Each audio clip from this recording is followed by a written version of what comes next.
ఏపీలో corona virus పంజా విసురుతోంది. చాప కింద నీరులా విస్తరిస్తోంది. ఏపీలో కోవిడ్ పాజిటివ్ కేసుల సంఖ్య 69కి చేరింది. అల్లూరి సీతారామరాజు జిల్లాలో తాజాగా మరో కేసు నమోదైంది. ఇప్పటి వరకు కోవిడ్తో చికిత్స పొందుతూ 4 మృతి చెందారు. ప్రస్తుతం ఆసుపత్రిలో 9 మంది చికిత్స పొందుతుండగా మరో 10 మంది హోమ్ ఐసోలేషన్లో ఉన్నారు. కోవిడ్ నుంచి కోలుకున్న 43 మందిని ఇప్పటికే ఆసుపత్రిలో నుంచి డిశ్చార్జ్ చేసినట్లు అధికారులు వెల్లడించారు.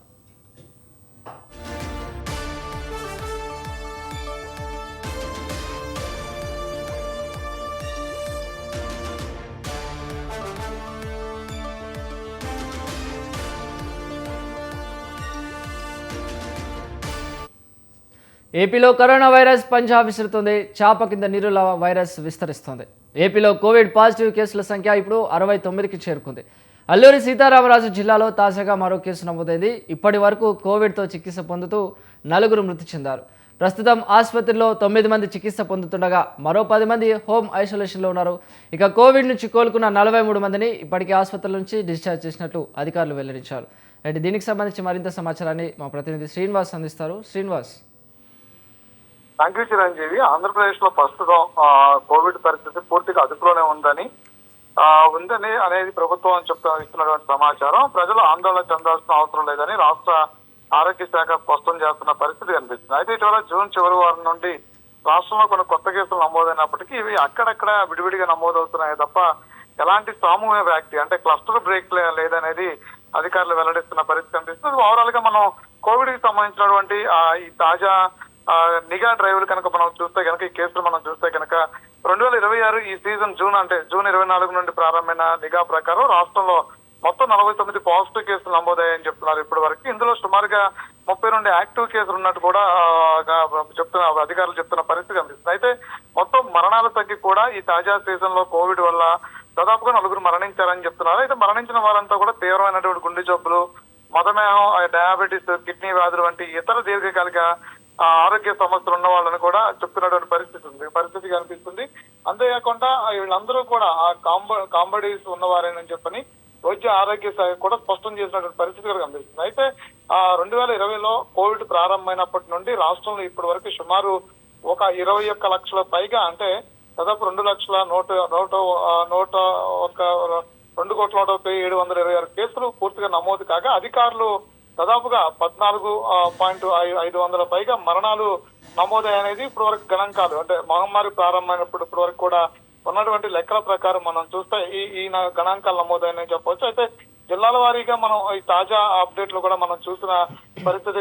తాజా అప్డేట్ కనుక చూస్తే మనం వైద్య ఆరోగ్య శాఖ బులెటిన్ ప్రకారం మనం చూసినట్లయితే కనుక తూర్పుగోదావరి జిల్లాలో 11 కేసులు నమోదయ్యాయి. అదేవిధంగా గుంటూరులో 9 కేసులు నమోదయ్యాయి. ఇది వైఎస్ఆర్ కడప జిల్లాలో మొదటగా నమోదైనటువంటి కేసులు. వైఎస్ఆర్ కడప జిల్లాలో 8 కేసులు నమోదైనటువంటి పరిస్థితి కనిపిస్తుంది. అయితే విశాఖపట్నంలో కూడా 5 కేసులు నమోదైనటువంటి పరిస్థితి కనిపిస్తుంది. అంతేకాకుండా మిగిలిన జిల్లాలో 1 లేదా 2 స్వల్పంగా కేసులు నమోదైన పరిస్థితి కనిపిస్తుంది. అంతేగాని సామూహికంగా ఎక్కడా కూడా సామూహిక వ్యాప్తి ఎక్కడా లేదనేది మాత్రం స్పష్టమవుతున్న పరిస్థితి కనిపిస్తుంది. అంతేకాకుండా ప్రస్తుతం ఆసుపత్రిలో ఉన్నటువంటి కోవిడ్ రోగులకి చికిత్స అందించేందుకు పూర్తి సన్నద్ధతో కూడా ఉన్నామని చెప్పని వైద్య ఆరోగ్య శాఖ చెప్తున్న పరిస్థితి కనిపిస్తుంది. అయితే రాష్ట్ర వ్యాప్తంగా ఉన్నటువంటి 17 ప్రభుత్వ బోధన ఆసుపత్రుల్లో ఏదైతే టీచింగ్ హాస్పిటల్స్ ఏవైతే ఉంటాయి అందులో ప్రత్యేకంగా 250 కోవిడ్ బెడ్లకు సిద్ధంగా ఉంచారని కూడా ఇప్పటికే ప్రభుత్వం ఇచ్చినటువంటి సమాచారం ప్రకారం చెప్పొచ్చు.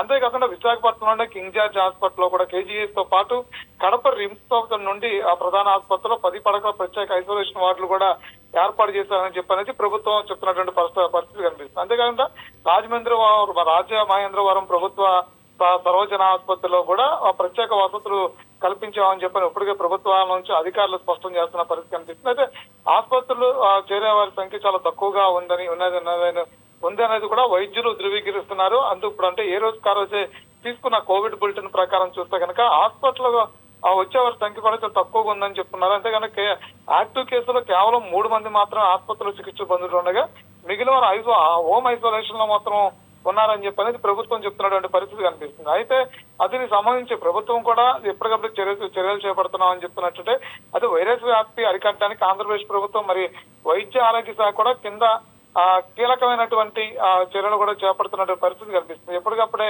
ఆ కేసు నమోదవుతున్న ప్రాంతాల్లో కాంటాక్ట్ ట్రేసింగ్ కావచ్చు, అదేవిధంగా సమీప వ్యక్తుల్ని గుర్తించేది ఏదైతే ఉందో కాంట్రాక్ట్ ట్రేసింగ్ కావచ్చు, అదేవిధంగా శాంపిల్స్ సేకరించడం, పరిశోధనల కోసం నిపుణులైన వైద్యులతో కూడా ప్రత్యేక బృందాలని రంగం ఏర్పాటు చేయడం, ఇవన్నీ కూడా చేస్తుంటమే కాకుండా వైరస్ రకాన్ని గుర్తించడానికి సేకరించిన నమూనాలను పూణేలో నేషనల్ ఇన్స్టిట్యూట్ ఆఫ్ వైరాలజీ కూడా ఈ పంపుతున్న పరిస్థితి కనిపిస్తుంది. అయితే ఇప్పటి వరకు చేసిన పరీక్షలో ఓమిక్రాన్ RF5 ఉన్నట్టు గుర్తించారు. అంతేకాకుండా వేరియంట్ కూడా గుర్తించినట్టు పరిస్థితి ఉంది. అంటే ఓమిక్రాన్ RF5 వేరియంట్ కూడా గుర్తించిన నేపథ్యం కనిపిస్తుంది. అయితే అత్యవసర సమయంలో మందులు కొరత లేకుండా చూసేందుకు రెమ్డెసివిర్ ఇంజక్షన్లు కావచ్చు, కోవిడ్ టెస్టింగ్ కిట్లు కావచ్చు, శానిటైజర్ కావచ్చు, అదేవిధంగా N95 మాస్కులు స్థానికంగానే కొనుగోలు చేసేందుకు వీలుగా ఆసుపత్రి సూపరింటెండెంట్ కూడా డైరెక్టరేట్ ఆఫ్ మెడికల్ డిఎంఈ నుంచి ప్రత్యేక అధికారులు కూడా ఇచ్చినటువంటి పరిస్థితి కనిపిస్తుంది. అంతేకాకుండా ఆక్సిజన్ సరఫరా, మందుల లభ్యత ఏదైతే ఉందో, ఐసీ బెడ్లు ఏవైతే ఉన్నాయో వివరాలను కూడా నిరంతరం పర్యవేక్షించడానికి బోధన ఆసుపత్రిలో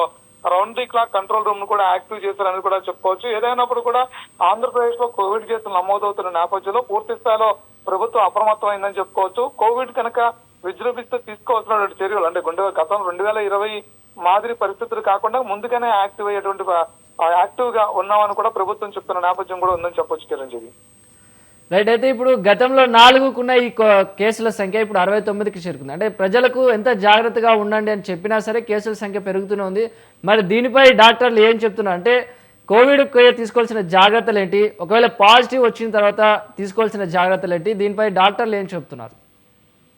అంటే ప్రధానంగా మనం చూస్తే కనుక ఏదైతే ఈ కేసులు నమోదవుతున్న ప్రాంతాలు ఏవైతే ఉన్నాయో అక్కడ కాంట్రాక్ట్ ట్రేసింగ్ ఏదైతే ఉందో, అంటే కాంటాక్ట్ ట్రేసింగ్ అంటే సమీప వ్యక్తులని గుర్తించడం, అంటే ఒక వ్యక్తి నుంచి ఇంకో వ్యక్తి కూడా కోవిడ్ సోకుతుంది అనేది గతంలో ఉన్నటువంటి ఈ వేరియంట్ RF5 వేరియంట్ ఏదైతే ఉందో ఆ వేరియంట్ కూడా సేమ్ అదే విధానంలో ఉన్నట్టు కూడా చెప్పుకోవచ్చు. అంటే చేతులు తాగడం ద్వారా, లేదంటే కనుక జలుబు, జ్వరం, ఇతర లక్షణాలు ఉన్న వాళ్ళకి దగ్గరగా ఉండడం ద్వారా కాంటాక్ట్ ట్రేసింగ్ ఏదైతే ఉందో ఆ కాంటాక్ట్ ట్రేసింగ్ ద్వారా కూడా పూర్తిగా ఈ కోవిడ్ నమోదవుతున్న పరిస్థితి ఉంది. అయితే ఆ కేసులు అక్కడైతే ఆ కేసులు నమోదవుతున్నాయో సమీప వ్యక్తుల్ని సమీప వ్యక్తుల నుంచి కూడా ఆ శాంపిల్స్ ని ఎప్పటికే సేకరించడమే కాకుండా పరిశోధన కోసం నిపుణులైన వైద్యులతో కూడిన ప్రత్యేక బృందాలను కూడా రంగంలో దించడం కాకుండా ఆ ప్రాంతం ఏదైతే ఉందో ఒక ప్రాంతాన్ని ఐడెంటిఫై చేసి ఆ ప్రాంతంలో నమోదైనటువంటి 1-2 కేసుల్ని పరిగణలో తీసుకుని ఆ చుట్టుపక్కలన్నీ కూడా ఎప్పటికప్పుడే వైద్య పరీక్షలు నిర్వహించడం,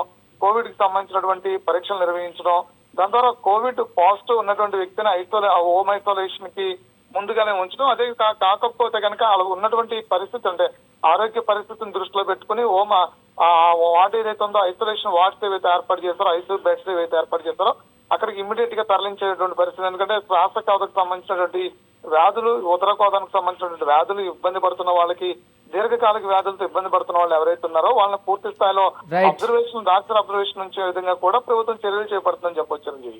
రైట్. Thank you Srinivas.